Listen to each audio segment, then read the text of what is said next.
All right, let me ask you something. Have you ever had the perfect training week on paper? You nailed all your workouts to the dot, but at the end of the week, you feel exhausted, even though on paper, it looks like it should have been an easy week for you. Or maybe even your performance is declining. When your body and the numbers disagree, which one do you actually listen to? In today's video, we are going to go over why training stress is not actually telling you the full story about your body's true stress load and why it may be costing you performance. My name is Eli. I'm a strength coach for cyclists. Let's dive in. So why don't we start with the basics, some definitions just to get these out of the way so you know what we're going to be talking about. Training stress score is a number developed to quantify the training stress that is associated with each workout. To quantify training load. Training load is made up of a few things: volume, intensity, and frequency. So training stress combines intensity and volume to give you a number. If you want to know how or what the actual equation is, it comes from this book, Training and Racing with a Power Meter by Hunter Allen and Andrew Coggin and Stephen McGregor. The actual equation is, in brackets, seconds times watts times intensity factor, bracket, divided by, bracket, FTP times 3600, because 3600 is the number of seconds in 1 hour, bracket times 100. And the training stress score is based on a 1 hour time trial at threshold, meaning if you were to do 1 hour at your threshold pace, that would be 100 training stress score. Now,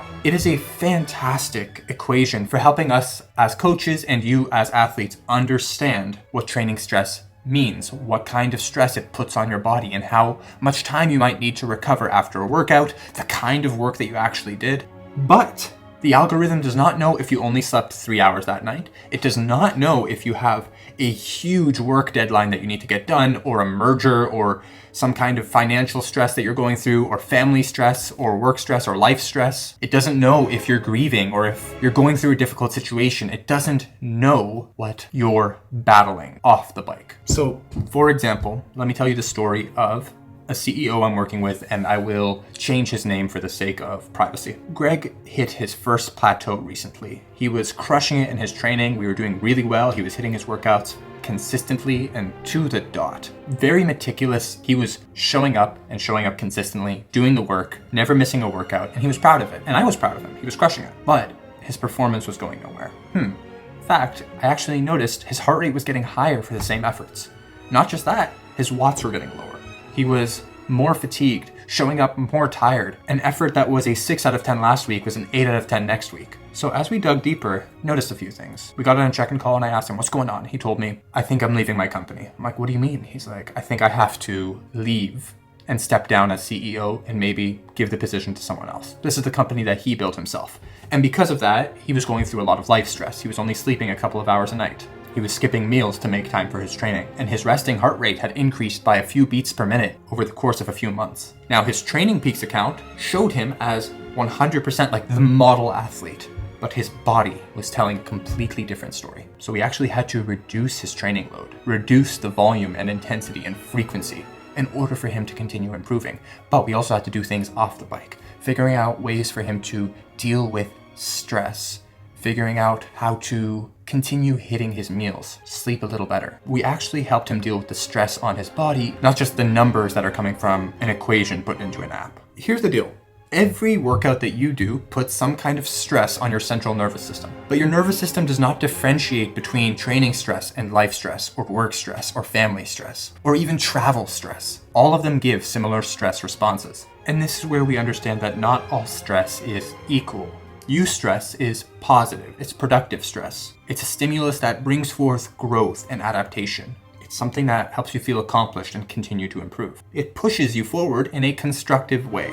Distress is negative. It's harmful. It's the kind that breaks you down without building you back up. It depletes your resources rather than stimulating positive adaptation. So let me give you two scenarios. One workout, let's say a threshold workout at 1 hour. Let's keep this really simple. 1 hour threshold workout, all out.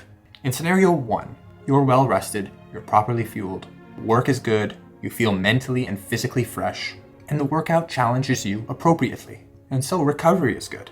You initiate the proper recovery pathways, your body responds appropriately, and you have a good time. That eustress is productive. Keep things really simple. In scenario B, you didn't sleep well. You're having a tough time at work. There's some life stress going on. You had a fight with your partner. You didn't eat. and you do that same workout. Now, you've actually put more stress on your body and your central nervous system. You've suppressed more testosterone. You've extended the inflammatory response, more cortisol in the body. And your body actually falls further into this, what we call a recovery debt. And that is the training stress fallacy. Because the traditional TSS model completely ignores this distinction. It treats all the training stimulus as productive, when in reality, your training could either build you up or break you down depending on how you are coming to it and how you are recovering from it.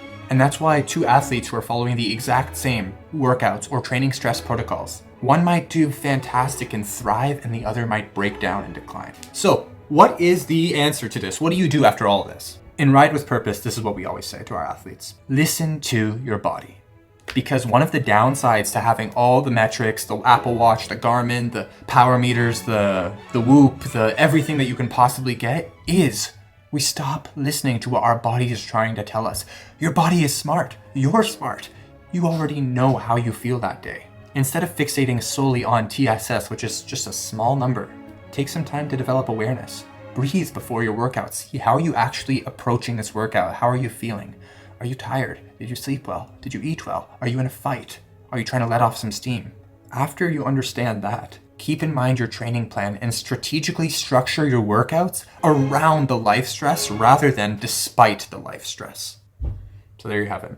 Don't fall into the training stress fallacy, because there are so many other things that come into play here when we're looking at you as an athlete and how you are performing and showing up to your workouts. Take a holistic approach. Don't just look at the numbers, but look at how you feel on a day-to-day basis. Because believe it or not, data is fantastic, but self-awareness and mindfulness also goes a long way. If you guys are interested in Ride with Purpose, I'm actually closing the doors to Ride with Purpose on April 19th, so in 9 days, because we're solely focused on serving those inside. So you have 9 days from today, April 19th, 2025 is when we close. I guess today is April 10th, so I don't know when I'm posting this, but 9 days from today, whenever this is, and we're only opening it back up in June. We can't take everybody. If you are interested, I'll put a link in the description and also in the end card here to watch kind of the framework that we put our cyclists through, the leveraged framework for how to see more results and less training than everyone else. Thank you for watching, my friends, and we'll catch you next time.